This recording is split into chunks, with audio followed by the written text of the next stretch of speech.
Well, good morning, everyone. Welcome into Mornings with Loretta. So, if you're like me and probably millions of people all around, nobody wants to grow older and lose our memory. And you know what?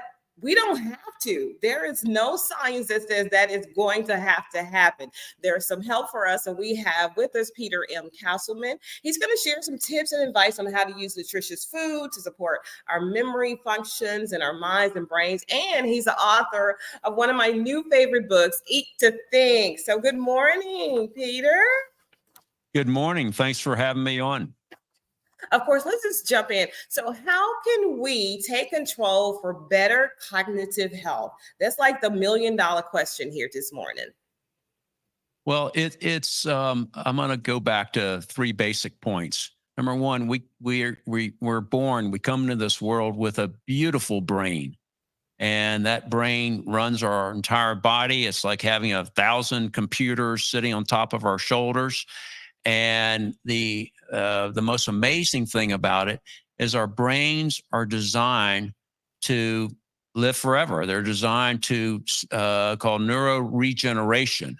And if we get the proper nutrition and we have the proper lifestyle, there's no reason to have cognition decline. That's the first important point. The second one is, as much as that beautiful brain of ours, we're not really loving it the way we should be loving it. The diet today that we have is not nutrient dense. There's a lot of grain, a lot of processed food in there. There's a lot of artificial stuff, and we probably don't know what we're doing, but we're literally killing our brains. And that has led to cognition decline. It's an unfortunate item in our society. 1 in 3 seniors die with it. And our book, Eat to Think, which is this one right here, is the main message is that does not have to be that way. 97% of our brain health we control. We control with our diet and the other 6 pillars of brilliance.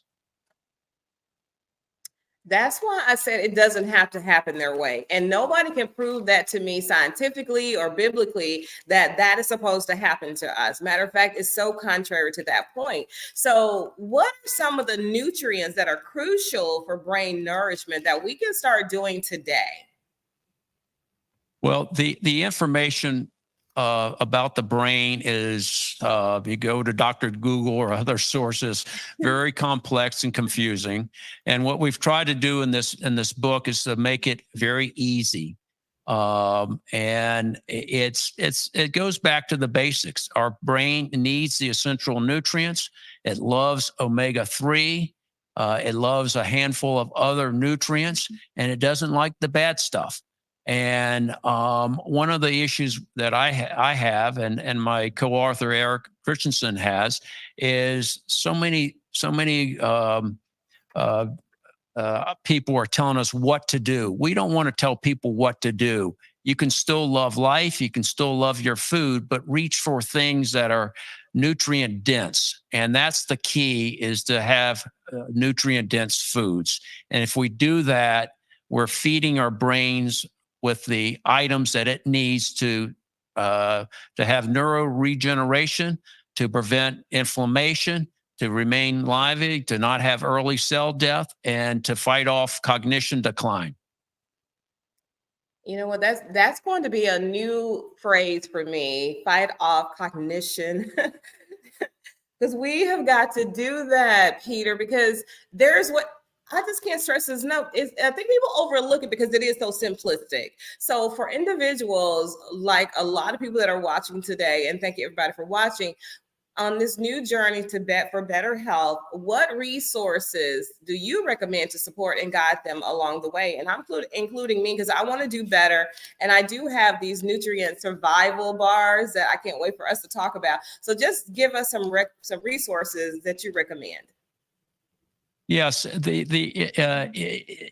the book, we took 92 studies, and these are done by really bright people. Eric and I aren't bright enough to do those, but we've summarized them. So we have in our book some of the foods that are very nutrient dense.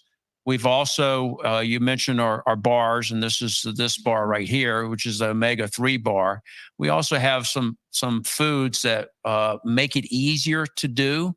I've actually been living on our foods for 10 years.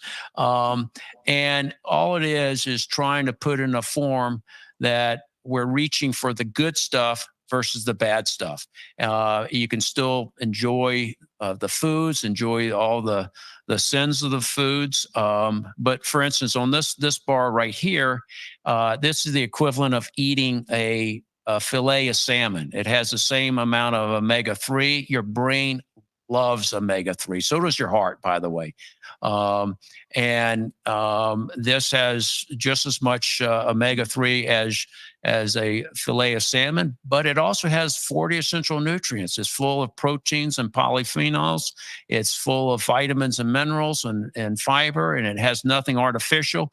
So it's items like that, and there are a ton of them out there. If we reach for those types of things versus the items that do not have a lot of nutrients in it and have a lot of artificial ingredients in it, those things kill our brain cells and result in cognition decline. So that's really the path forward that we think is available for all of us.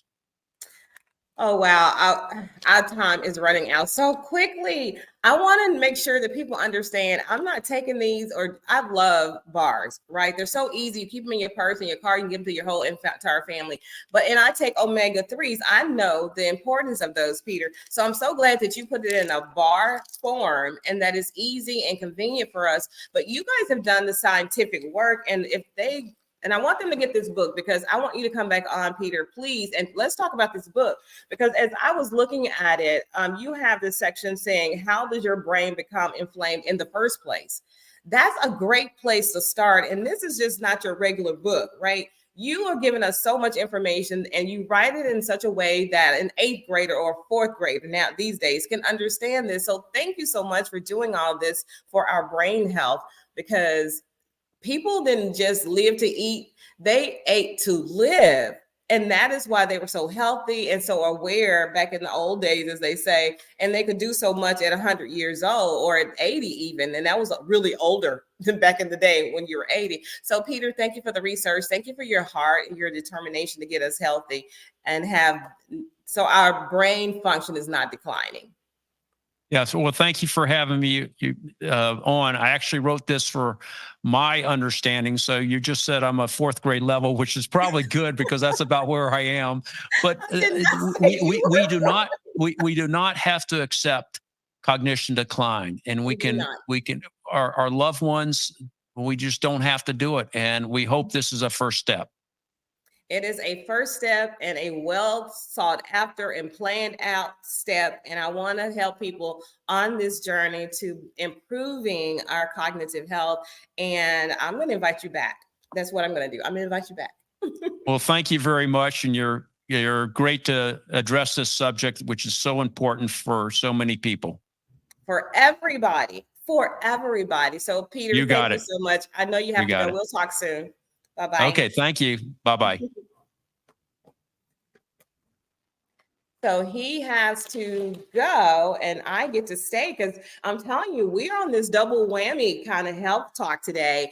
And if we did this every day, all day, it still would not be enough. So joining us now is one of my favorites, of course, Dr. Mona Amin. And so during the winter months, many parents and caregivers find themselves at home with sick children and sometimes sick parents if you're a caregiver. So here to share how you can help keep your children healthy this season is pediatrician and parenting expert, Dr. Mona.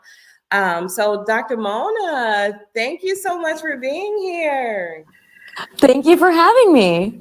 Yes, you are such a Renaissance woman. You are doing so much to make sure that we have all the information and support and kudos that we need to be better parents and caregivers. So the winter months are often filled with colds and viruses for children. So what have you been seeing for the most part in your practice this season already?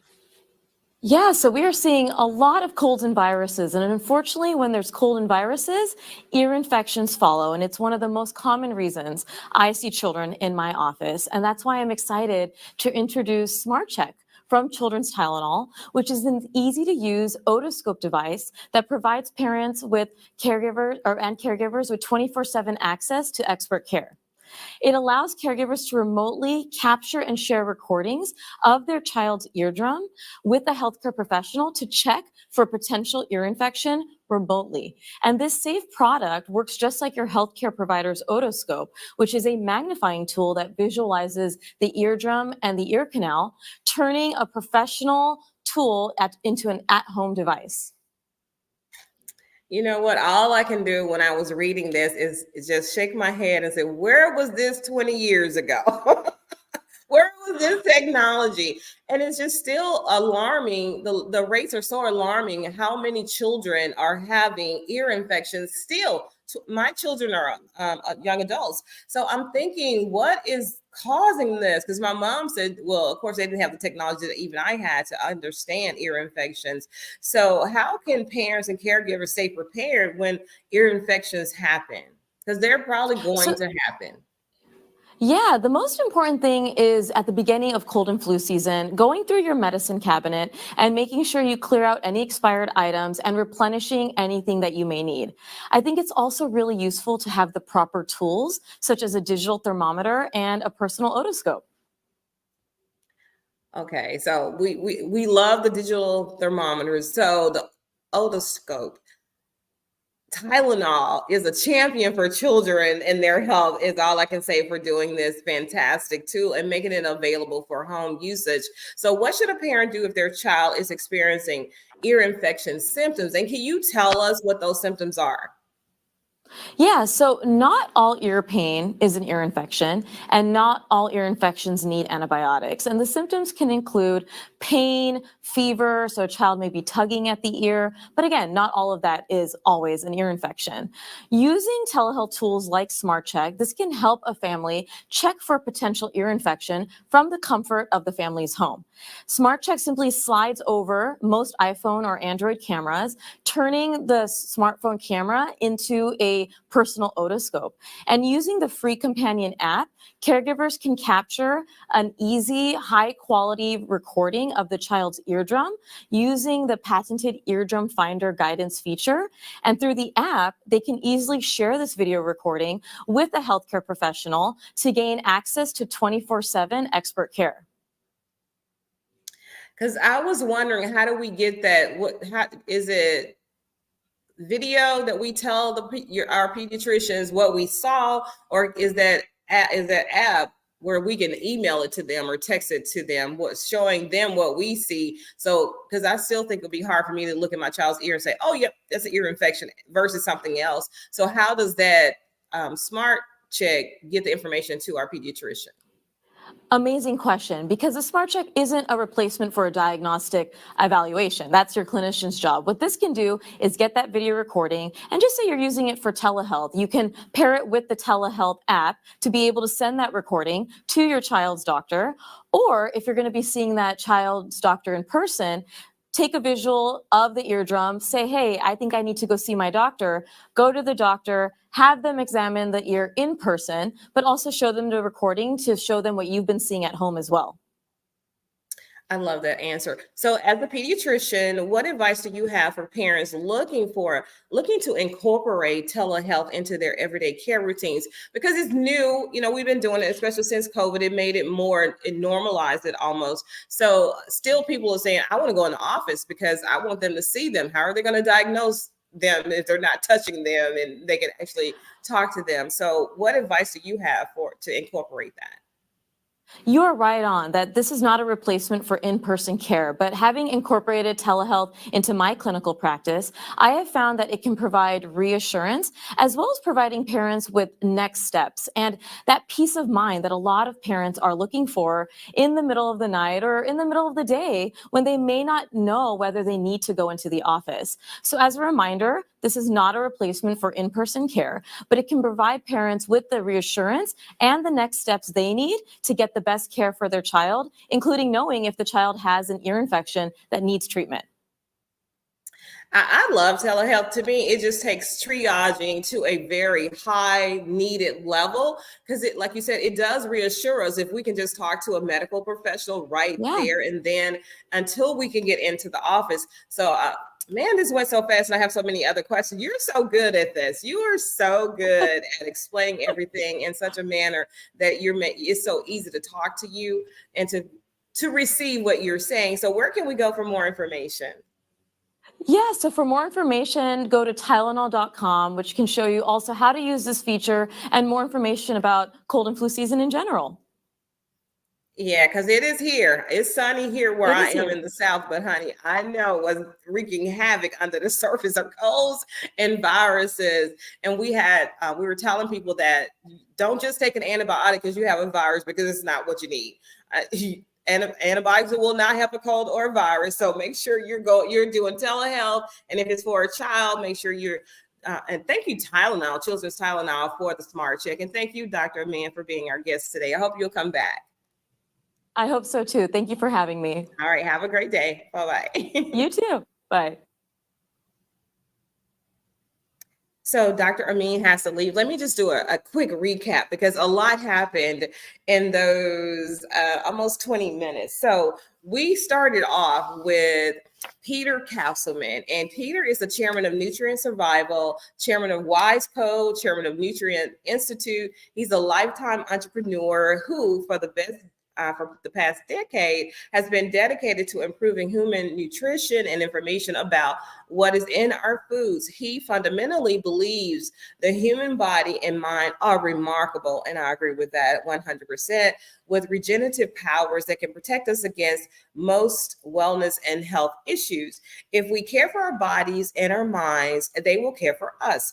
And with good information, we can make informed decisions with our lifestyle choices, including those to maintain our brain health and our beautiful minds forever. And he graduated from Duke University. He was second in his class and majored in economics. He was a professor at Harvard, then went to work on Wall Street with JP Morgan, then became managing partner at Whitney Capital Equity Group with the merger and acquisitions. Extremely successful. Let me tell you, this is how I knew him. And I see the son wants to not be my friend right now. Okay, son, I see you. So he bought North Face outerwear company. A lot of you are wearing North Face, or you purchase North Face for people, or you see a lot of people wearing it and you see the North Face logo on their clothing. So when he purchased it, when it was going bankrupt, and then he turned it into a $3 billion per year company, and then he sold it. So if he can do that for a company, imagine all this research and information that went into his new book, Eat to Think. Please purchase this book. I kind of like want to do a book club on this alone, because there's no reason why our cognitive functions and behavior should decline. There is no reason. We have to eat the proper food. And if you're like me, you love a good nutrient bar. And so Nutrient Survival is Peter's company, and omega-3 bars. There are omega-3 bars, and omega-3 is very, very important in our overall health. I'm just trying to overcome that. So let me tell you about Dr. Amin, because not only was she amazing to talk to, very easygoing, and made sure that, she answered my questions so that we could all understand. Let me tell you, honey, about her. I'm trying to get this light really good because the sun is really coming through my windows. So Dr. Mona Amin is a board certified general practitioner. She's a parenting coach, social media star, and mother. She has been featured on parents.com, the New York Times, Good Morning America, ABC Nightly News, Romper, Condé Nast Traveler, Very Well Family, and NBC News. She works in private practice and is a passionate educator for parents and caregivers on better care for their children. On her Instagram account, let me see what that is, Pete's Pete's Doc Talk, her podcast, Pete's Doc Talk, and YouTube channel, Pete's Doc Talk TV. She shares educational information on parents' most common concerns. So when I say we have the best, thank you so much for all the publicity companies and PR companies across the country. And when I say they are the top, the creme de la creme of PR in this country, from New York, LA, and Chicago, that are sending me pitches and guests. So I'm so grateful for that. So grateful. Everybody, follow your dreams. Life is short and it happens fast. But if you're following your dreams and you have a little more to hold on to, right? You got a foothold on that mountain because you're following your dreams. And so you won't easily be knocked off when things happen, and things will happen. Life will life, right? So I just wanted to say that. Thank you so much for watching. Celestine, thank you so much for watching, girl. And good morning to you too, Queen. And all these other comments, can't get to them. But anyway, think positive, dream big dreams, help someone along the way. And guess what? I'll see you soon, everybody. Bye-bye.